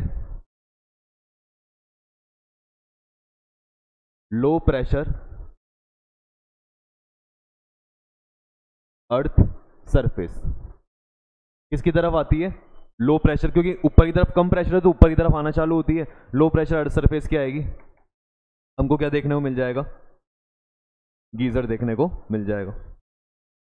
सर इजी है, आ गया समझ में, कि वो बारिश का पानी जो है वो चल जाता है क्रैक्स में, क्रैक्स में जाके फिर किसी जगह पे इकट्ठा हो जाता है, वहाँ पे हॉटस्पॉट होने की वजह से वो गर्म होता है, गर्म होकर वहाँ पे स्टीम बनती है, और स्टीम जो है वो नीचे हाई प्रेशर से फिर किधर की तरफ आती है, लो प्रेशर की तरफ। हमको अचानक से कोई पानी या फिर स्टीम वगैरह उछलती हुई देखने को मिल जाएगी, लेकिन ये कंटिन्यू नहीं होता, ये तब होएगा पहले वो पानी इकट्ठा होगा, उसकी स्टीम बनेगी, तब फिर वो अचानक से बाहर आएगा, फिर वो थोड़े टाइम के लिए रुक जाएगा, फिर अचानक बाहर आएगा, फिर रुक जाएगा। तो ये ऐसे चलता रहता है, अल्टरनेट फॉर्म में चलता रहता है। तो आप गीजर में जब ये लिखोगे तो आप लिख लेना, लेकिन जब आप हॉट स्प्रिंग को पढ़ते हो तो हॉट स्प्रिंग में आप क्या कहते हो, हॉट स्प्रिंग होते हैं, जैसे गीजर का एग्जांपल बताता हूँ, गीजर का एग्जांपल आपको मिलेगा येलो स्टोन। अरे येलो स्टोन सर हमको याद है, सबसे बड़ी वॉल्केनो हुआ करती थी यहाँ पे एक टाइम में, यूएस के अंदर है। तो येलो स्टोन जो नेशनल पार्क है यूएस के अंदर, वहाँ पे आपको एक गीजर देखने को मिलेगा, ओल्ड फेथफुल गीजर।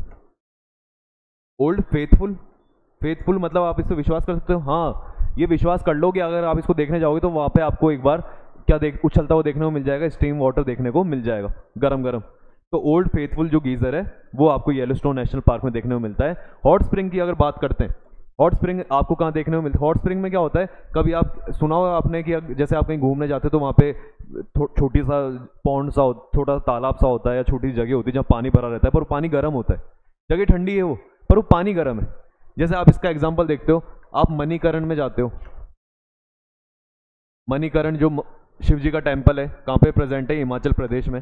तो यहाँ पे आपको एक कुंड देखने को मिलता है, उस कुंड में जाओ, गरम गरम पानी रहता है, चारों तरफ ठंड है, बर्फ जमी हुई है, पर उसमें गर्म पानी आ रहा है। क्योंकि वहां पे क्या है, हॉट स्प्रिंग है। आप जाते हो गौरीकुंड के अंदर, जब आप केदारनाथ जाते हो उत्तराखंड में, तो वहां पे आप देखते हो क्या कि नीचे से आपको नहाकर ऊपर जाना होता है, और जो नीचे नहाने वाली जगह उसको गौरीकुंड है, वो जो जगह उसके अंदर कैसा क्या देखने को मिलता है, आपको हॉट स्प्रिंग्स देखने को मिलते हैं। हॉट स्प्रिंग्स में क्या होता है, हॉट स्प्रिंग आप कह सकते हो no space for storage of water. यहां पे क्या होता है, वाटर स्टोर करने की जगह नहीं होती, that's why water itself comes out, इसलिए वाटर खुद ही बाहर आ जाता है। या फिर यहां पे दैट्स वाई हॉट वाटर लिखना, that's why hot water itself comes out, वो खुद ही बाहर आ जाता है। उसको भी हॉट वाटर को यहीं पे इकट्ठा होने की जगह नहीं मिलती, वो खुद ही फिर बाहर आ जाएगा गर्म होते ही, क्योंकि यहाँ पे स्पेस नहीं होता। गीजर में क्या होता है, स्पेस होता है। और सर फिर फ्यूमरोल्स क्या होते हैं, अरे फ्यूमरोल्स तो क्या होते हैं, ये एशेज वगैरह होती हैं। ये आप लोग अपनी कॉपी में थोड़ा सही से बनाना, ये सारी चीज़ें है ना आपको, क्योंकि समझ में आ जाएगा किस तरह से हमको नोट करना है जब कंप्लीट होती है चीज़ें। फ्यूमरोल्स जो होते हैं, फ्यूमरोल्स को अपन कैसे डिस्क्राइब कर सकते हैं, ये क्या होती है, एशेज होती हैं, ठीक है। ऐश या ऐश, ऐश मत लिखो, सॉरी ऐश गलत बता दिया मैंने आपको। ये होती है गैसेस, ठीक है। या यहाँ पे भी क्या मिल सकती है आपको, वाटर की वेपर, ठीक है। वही लीक्स हैं, मतलब अर्थ के अंदर क्रस्ट के अंदर क्या मिलेंगे आपको, क्रैक्स मिलेंगे। क्रैक्स के अंदर आपको क्या देखने को मिलती है, गैसेस या क्या देखने को मिलते हैं, वाटर वेपर्स देखने को मिलती है। वो जैसी गैसेस बाहर आती हैं, तो यहाँ पे क्या होता है, यहाँ पे आपको गैसेस देखने को मिलती है फ्यूम रोल्स के अंदर मेनली। तो वाटर वेपर भी अगर आप हटाना चाहो तो हटा सकते हो, क्योंकि आप फिर कहोगे सर वाटर वेपर ऊपर भी थी इसमें भी है, तो है ना, तो आप गैसेस लिख दो सिर्फ। कि होता क्या है, जो फ्यूम कुछ जगहों पे आपको देखने को मिलेगा कि वो कुछ जगहों पे हमेशा ऐसा देखने को मिलेगा कि यहाँ पे वो हैश लगा के वाटर वेपर लिखते ही हैं, है ना, क्योंकि क्रैक से तो भरेगा ही वहाँ पे। ऐसा नहीं है कि वहाँ पे पानी नहीं भरेगा, भर जाएगा, बारिश आएगी तो भर सकता है, या वहाँ पे अगर बर्फ जमी हुई तो नीचे जाके पिघल के पानी भर सकता है। तो वो कुछ उसमें गलत नहीं है, लेकिन मैं आपको बस समझाने के लिए कह रहा हूँ कि फ्यूमरोल्स में आपको क्या मेनली गैसेज देखने को मिलती है। तो क्या करा जाए, लिख देते हैं अपन, है ना, लेकिन आप समझना मैं इस पर मेनली भी लिख देता हूँ। मेनली आपको क्या देखने को मिलती है, गैसेज देखने को मिलती है। वाटर वेपर आ जाए तो आ जाए थोड़े बहुत, ये गैसेज जो होती है बाहर निकलती अपन इसको क्या कहते हैं, फ्यूमरोल्स कहते हैं। तो सर हमको सारी चीज़ें समझ में आ गई, अगर आप एक दो फोटो दिखा दो तो और मज़ा आ जाए, कि फोटो देखते हैं हमको चीज़ों को कनेक्ट कर पाते हैं रियलिटी में, कि रियलिटी में ऐसा भी है। ये देखो आपको एक एग्जांपल मिलता है, ये जो मैंने एग्जांपल बताया ये किसका है, फ्यूमरोल्स का है, दिख रहे हैं ये गैसेज निकलती। लेकिन देखो ये बहुत सारी, अगर आप इसको कभी सर्च करके देखोगे तो जैसे बहुत सारी जगह है ये, इन सब जगहों में से गैसेज निकलती है, जैसे बहुत सारे छोटे छोटे पॉइंट है ना। तो इसको क्या करा गया, इसमें कहा गया कि यार यहाँ तो ना 10,000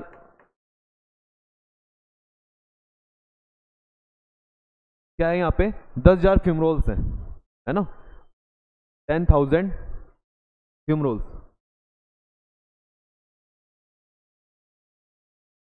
ठीक है। तो यहाँ पे 10,000 फ्यूमरोल्स मिलते हैं, इसलिए कहा गया इसको वैली ऑफ 10,000 फ्यूमरोल्स। कितनी क्या वैली, इस वैली को क्या नाम दिया गया, वैली ऑफ 10,000 फ्यूमरोल्स। तो 10,000 फ्यूमरोल्स वाली वैली को, ये वैली है आपको देखने को मिलती है यहाँ पे, ठीक है। इस तरह की आपको वैली देखने को मिल जाती है, और ये फ्यूमरोल्स इस तरह के होते हैं। तो इससे रिलेटेड चीज़ें होती हैं हमारी। तो हमने पढ़ लिया, हमने क्या क्या पढ़ा, हमने इसके अंदर स्टार्ट करा हॉट स्प्रिंग के अंदर। हॉट स्प्रिंग में अपन किसके बारे में पढ़ा, गीज़र के बारे में। और गीज़र के बाद में हमने गीज़र के अंदर एग्जाम्पल देखे, गीज़र में किस किस का एग्जाम्पल देखा हमने। सबसे पहले पढ़ा था येलोस्टोन नेशनल पार्क के अंदर ओल्ड फेथफुल जो गीज़र था। उसके बाद में हमने फिर किसका एग्जाम्पल देखा, हमने उसके बारे में पढ़ा जो हॉट स्प्रिंग होती है। हॉट स्प्रिंग हमको इंडिया में अच्छी खासी देखने को मिलती है, जैसे मणिकरण में जाते हैं या फिर आप गौरीकुंड में जाते हो, ठीक है। फिर उसके बाद में सर आपने इसके बारे में बताया फ्यूमरोल्स के बारे में। फ्यूमरोल्स जो होते हैं ये हमको कहाँ देखने को मिलते हैं, वैली ऑफ 10,000 फ्यूमरोल्स, है ना। है कहाँ पे ये जो है आपको अलास्का में देखने को मिलेगी। अलास्का के अंदर एक कटमाई नेशनल पार्क है, कटमाई नेशनल पार्क। तो इस नेशनल पार्क के अंदर आपको वैली ऑफ 10,000 फ्यूमरोल्स देखने को मिलती है, इस तरह की अलास्का में। तो यहाँ पे हमको ये देखने को मिल जाता है। तो हमने सारी चीज़ें देख ली, हॉटस्पॉट देख ली है, सारी चीज़ें कनेक्ट कर ली, समझ में आ गया, सब कुछ हो गया। ठीक है, वॉल्केनो से रिलेटेड जो भी आपको समझना था आपने सब कुछ समझ लिया है, सारी जो अंडरस्टैंडिंग है उसको डेवलप कर लिया है। अब तो हमें क्या करना होता है, वर्ल्ड के अंदर कहाँ कहाँ पे वॉल्केनोज, उनके नाम याद करने हैं बस, वो बनी कैसे आपको पता लग जाएगा, समझ में आ चुका। ठीक है, तो वॉल्केनो से रिलेटेड सारे काम हो गए, हॉटस्पॉट से रिलेटेड सारे काम हो गए। अब हमारा जो अगला टॉपिक होएगा वो किसके बारे में रहेगा, माउंटेन्स के बारे में, तो उसको हम नेक्स्ट लेक्चर के अंदर देख लेंगे। बाकी अब चीज़ें क्लियर है सर कि जो भी अपन पढ़े, ठीक है, आपने बताया था सेस्मिक लाइंस बताई थी, अब हम इस डायग्राम को निकालते हैं ना तो अब हमको और भी चीज़ें समझ में आती है। हालांकि हमने डायग्राम सिर्फ अर्थक्वेक के लिए डाउनलोड करा था, इसको अर्थक्वेक के लिए समझा था, लेकिन अब इससे ये भी समझ में आता है कि जहाँ जहाँ पे हमको फॉल्ट लाइंस देखने को मिलती है, जहाँ जहाँ पे हमको दो प्लेट्स एक दूसरे के आसपास जाती हुई दिखती है तो या दूर जाती हुई दिखती है, तो वहाँ पे हमको समझ में आ रहा है वॉल्केनिक इरप्शन होएगा। लेकिन उसमें से एक प्लेट कौन सी होनी चाहिए, ओशियनिक होनी चाहिए, है ना। तो ये देखो इस तरह की फॉल्ट लाइन्स है, तो अगर ओशन में आपको देखने को मिलता है तो ओशनिक मिड ओशनिक रिज बनेगी, फीचर इरप्शन होगा, समझ रहे हो बात को। अगर आपको ज़मीन पे देखने को मिल जाए किसी कॉन्टिनेंटल प्लेट के साथ में ओशनिक जा रही है तो फिर आपको वहाँ पे माउंटेन्स देखने को मिलेंगे, और ये माउंटेन्स जो होते हैं ये वॉल्केनिक माउंटेन्स हैं, और ये बहुत ज़्यादा क्या होते हैं, हाइट में ऊंचे होते हैं, है ना। तो ये देखो यहाँ पे प्लेट्स टकरा रही है, आप कहोगे सर ये यहाँ देखो ये ऊपर जा रही है, ये तो नीचे जा रही है, यहाँ तो ट्रांसफॉर्म हो रहा है, आप कैसे कह दिए, आप कैसे कह रहे हो सर कि ये दोनों क्या हो रही है, एक दूसरे के पास आ रही है, तो ऊपर नीचे ट्रांसफॉर्म हो रही है। एक टाइम पे ये जो प्लेट है इधर पैसिफिक प्लेट और जो इधर नॉर्थ अमेरिकन प्लेट है, ये प्लेट एक दूसरे के कन्वर्जेंस में थी, ठीक है। कन्वर्जेंस में होने की वजह से यहाँ पे रॉकीज माउंटेन बने। कौन से माउंटेन से, रॉकीज माउंटेन बने। पर रॉकीज बनने के बाद में क्या हुआ, फिर ये धीरे धीरे इनका जो डायरेक्शन था प्लेट्स का वो चेंज हुआ, हो सकता है क्योंकि नीचे मैग्मा है और मैग्मा की इच्छा है वो कैसे फ्लो करना चाहता है, उसने अपना फ्लो थोड़ा चेंज करा, इसकी वजह से अभी ये प्लेट जो है ये पहले एक दूसरे से भिड़ रही थी, लेकिन अब ये कुछ अपना डायरेक्शन चेंज करके और इस तरह से निकली। इस तरह निकलने की वजह से यहाँ पे क्या देखने को मिला, हमको ट्रांसफॉर्म देखने को मिल जाए, लेकिन आज देखने को मिल जाए एक टाइम पे यहाँ पे रॉकीज ही थे। जैसे यहाँ पे भी हमको वॉल्केनो देखने को मिलती है अमेरिका के अंदर कोलोराडो करके जगह, कोलोराडो में आपको सैन जुआन करके माउंटेन्स मिलेंगे, सैन जुआन करके, है ना। तो सैन जुआन जो माउंटेन्स है कोलोराडो में, वहाँ पे हमको वॉल्केनोज देखने को मिल जाती है रॉकीज के अंदर। बाकी इधर साउथ अमेरिका है, तो अभी साउथ अमेरिका में हमने पढ़ा था इक्वेडोर के अंदर हमने कोटोपैक्सी पढ़ा था, ठीक है। और उसके अलावा ओजस डेल सैलाडो सबसे हाईएस्ट वॉल्केनिक माउंटेन, वो हमने यहीं देखा। किस किस का कॉलिजन हो रहा है, नास्का प्लेट पढ़ लेना, फेमस है प्लेट, क्योंकि अच्छा खासा कॉलिजन करने की वजह से ये क्या करती है, यहाँ पे हाईएस्ट माउंटेन्स बनाती है वॉल्केनो वाले, और इधर साउथ अमेरिकन प्लेट है। तो ऐसे जब आप चीज़ों को पढ़ोगे कनेक्ट कर पाओगे, मिड ओशन एक रिज बन रही है, समझ में आ रही है, देखो कितनी सारी यहाँ पे ये देखो पैसिफिक बेल्ट के अंदर इधर की तरफ भी हमको क्या देखने को मिल रही है, प्लेटें भिड़ रही है, यहाँ भी प्लेटें भिड़ रही है। सर पैसिफिक के बारे में एक अलग से पैसिफिक की फोटो दिखा दो ना, तो पैसिफिक की फोटो देखते हैं अपन, ठीक है, एक मिनट। सर एक स्पेशल पैसिफिक दिखाओ, क्योंकि पैसिफिक में क्या हो रहा है, बहुत कुछ हो रहा है वहाँ पे, पूरे के अंदर हमको लाइंस देखने को मिल रही है।